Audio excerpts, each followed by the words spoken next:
예, 5월 1일 금요일 아침입니다. 새해 달 5월이 시작되었습니다. 5월 달에는 요한복음을 보겠습니다. 3월, 4월 요한복음 이사야, 그리고 또 5월, 6월 요한복음 이사야, 그렇게 함으로써 두 달을 어느 한 성경에만 이렇게 우리가 이제 묶이는 게 아니고 복음서와 선지서를 이렇게 펼쳐서 이렇게 볼 수 있도록 그렇게 합니다. 요한복음 11장입니다. 이 한 달하고 또 6월 달은 지난번 이사야 41장 이후로 묵상하고 그렇게 합니다. 11장 1절부터 17절까지 16절까지 말씀인데요. 16절까지 말씀인데 좀 본문이 길어서 7절까지 보도록 그렇게 하죠. 오늘은 금요일입니다. 금요일은 저녁에 저희들 금요 기도회에 저녁 9시에 함께 또 우리가 실시간으로 함께 참석하도록 그렇게 하겠습니다. 11장 1절부터 봅니다. 어떤 병자가 있으니 마리아와 그 자매 마르다의 마을 베다니에 사는 나사로라. 이 마리아는 향유를 주께 붓고 머릿돌로 주의 발을 닦던 자요. 병든 나사로는 그의 오라비니더라.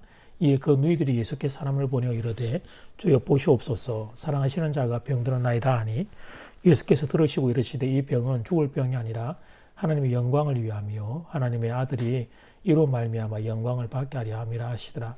예수께서 본래 마르다와 그 동생과 나사로를 사랑하시더니 나사로가 병들었다함을 들으시고 그 계시던 곳에 이틀을 더 요하시고 그 후에 제자들에게 이르시되 유대로 다시 가자 하시니 아멘. 말씀의 제목은 나사로의 죽음, 나사로의 죽음. 요한복음에 나오는 예수님의 표적 가운데 최후의 표적이면서 동시에 최고의 표적은 병으로 죽은 나사로를 다시 살리는 겁니다. 이런 표적은 자연 법칙상 일어날 수 없는 것이고 어떤 인간도 흉내낼 수 없는 기적입니다. 하나님의 보내심을 받은 예수님만이 할 수 있는 그런 기적입니다. 첫 번째, 나사로의 죽음, 나사로의 죽음. 병자 나사로는 초기 교회에서 마리아와 마르다의 남자 형제로 소개됩니다. 특히 그의 누이 마리아는 예수님의 몸에 향유를 부은 사람으로서 그 전성이 사복음서에 다 기록되어 있을 정도로 널리 알려진 사람이었습니다. 그 내용이 1절과 2절에 기록되어 있습니다. 그리고 나사로와 마리아와 마르다는 한 가족으로서 예수님의 특별한 사랑을 받았습니다. 공간복음에는 예수님의 제자들 중 내부 핵심 인물로서 베드로와 안드레와 요한이 언급되기는 하지만 이 요한복음에는 보면 이 12제자에 속하지 않은 사람으로서 예수님의 특별한 사랑을 받은 한 가족이 기록되어 있습니다. 나사로의 누이들이 나사로가 병든 것을 예수님께 알릴 때도 그 이름을 언급하기보다는 사랑하시는 자가 병들었다라고 말할 정도로 예수님과 이 가족은 아주 친밀한 관계를 맺고 있었습니다. 3절 말씀, 이에 그 누이들이 예수께 사람을 보내어 이르되 주여 보시옵소서 사랑하시는 자가 병들었나이다 하니. 그리고 예수님께서 이 가정을 사랑하셨다는 표현이 오늘 본문에 한 번 더 기록되어 있습니다. 5절 말씀, 예수께서 본래 마르다와 그 동생과 나사로를 사랑하시더니. 그러니까 오늘 본문에 예수님이 이 가정을 사랑하셨다는 표현이 두 번이나 기록되어 있습니다.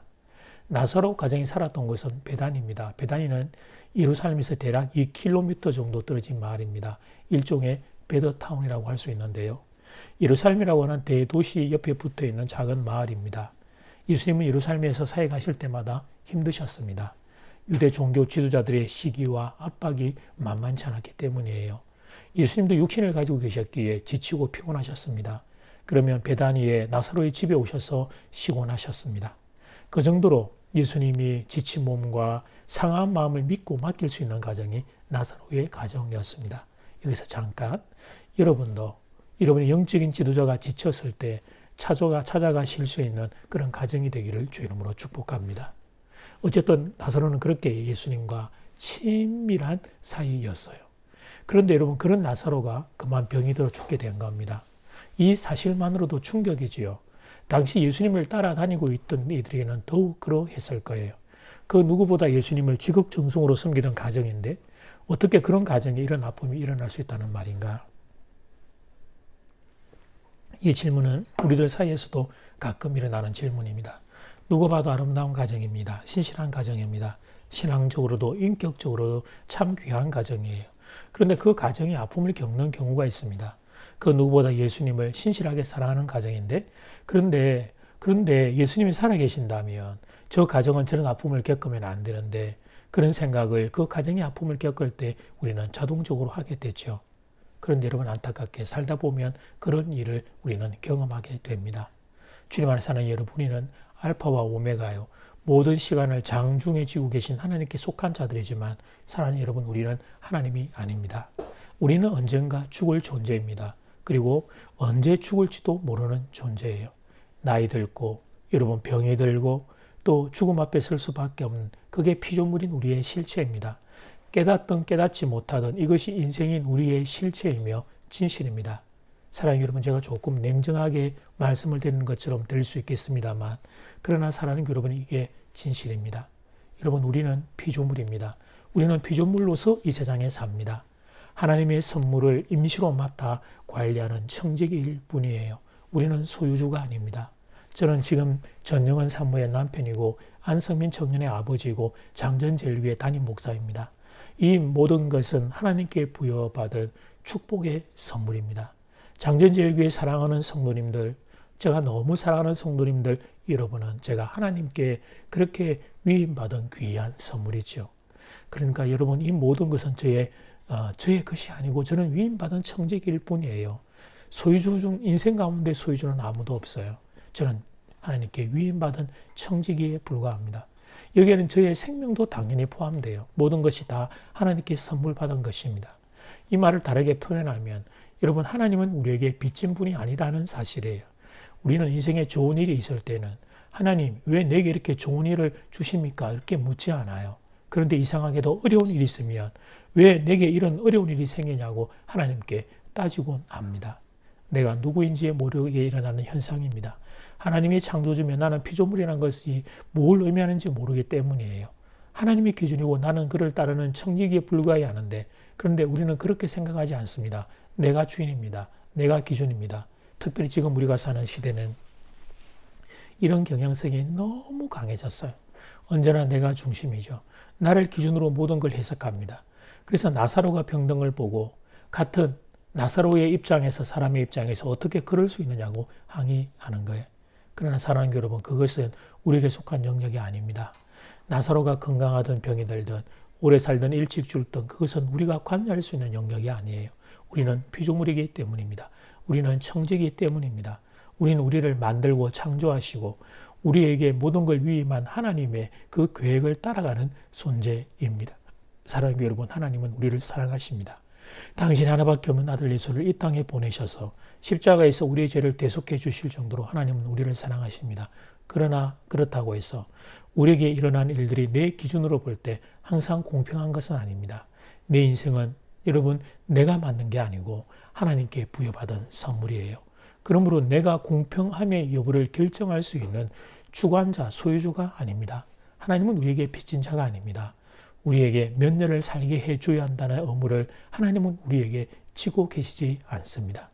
예수님은 우리를 그와 같이 버려두지 않을 것이라 약속하셨지만 우리 개개인 모두가 아메리칸 드림을 이루며 편안히 은퇴하고 우리가 생각하는 대로 정상적인 삶의 단계를 모두 누리도록 해주겠다고 약속하신 건 아닙니다. 매일매일이 한 해 한 해가 하나님께서 값 없이 베풀어 주시는 선물입니다. 왜 어떤 사람은 길게, 왜 어떤 사람은 짧게 그 시간이 주어지는지 그 이유는 알 수 없습니다. 그것은 소유주의 권한이기 때문이에요. 주님 안에 사는 여러분, 하나님이 우리를 오늘 부르셔도 우리는 사실 할 말 없는 사람들입니다. 나를 만드신 이가 이제 내게 오라 부르시는데 내가 뭐라 항의를 할 수 있겠어요? 피조물인 인간의 창조주에게 뭐라고 항의를 할 수 있겠어요? 세상이 너무 인본주의가 되었어요. 사람은 소중한 존재임에 틀림은 없지만 그러나 사람이 하나님 위에 설 수는 없어요. 그런데 우리가 그렇게 삽니다. 그런 세상에 살고 있습니다. 하나님을 무시하고 하나님을 밟고 인간이 그 위에 서 있는 그런 세상 한가운데를 통과합니다. 그런 우리에게 오늘 성경이 선언하는 거예요. 우리도 나사로라는 거예요. 나사로가 병들고 죽는 것처럼 우리도 그런 피조물인 인생이라는 것을 성경이 선언합니다. 두 번째, 부활의 비밀, 부활의 비밀.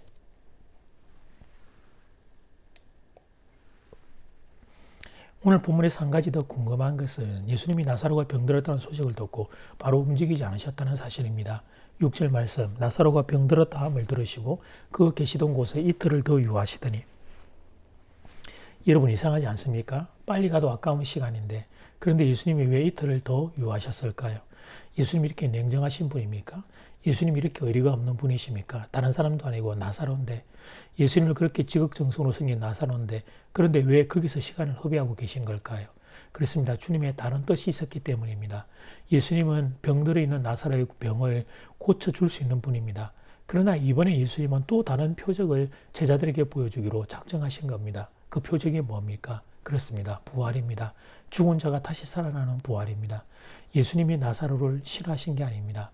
사랑하셨습니다. 그러나 나사로는 언젠가는 죽을 수밖에 없는 존재. 그런데 예수 안에 속한 자들에게는 부활의 근세가 있음을 이번 사건을 통해 보여주고자 하신 것입니다. 그래서 주님은 나사로가 죽은 것을 아신 후인 15절에서 이렇게 말씀하셔요.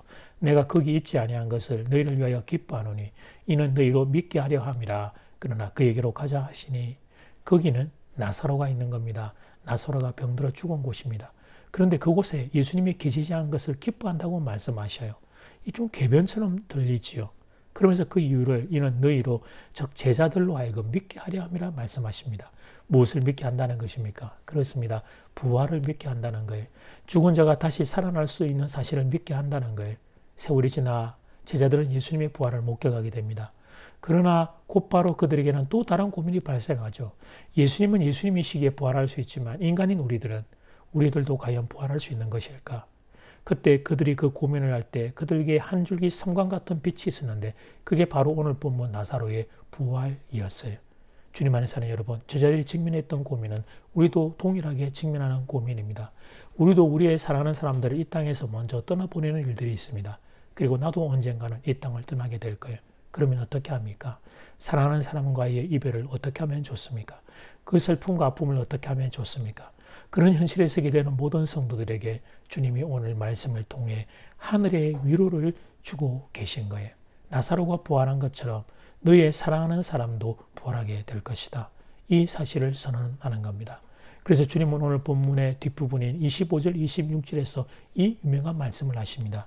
예수께서 이르시되 나는 부활이요 생명이니 나를 믿는 자는 죽어도 살겠고 무릇 살아서 나를 믿는 자는 영원히 죽지 아니하리니 이것을 네가 믿느냐. 말씀을 의지해 제가 여러분에게 질문을 드립니다. 사랑하는 여러분, 살아서 예수님을 믿는 여러분은 영원히 죽지 않은 것을 정말로 믿습니까? 이 시간 함께 같이 기도드리겠습니다. 하나님은 창조주이며 우리는 피조물이기에 하나님이 우리를 오늘 부르셔도 우리는 사실 아무 할 말 없는 사람들입니다. 피조물인 인간이 창조주에게 아무 할 말 없는 하나님과 우리의 관계입니다. 내 세상이 너무 인본주의가 되었습니다.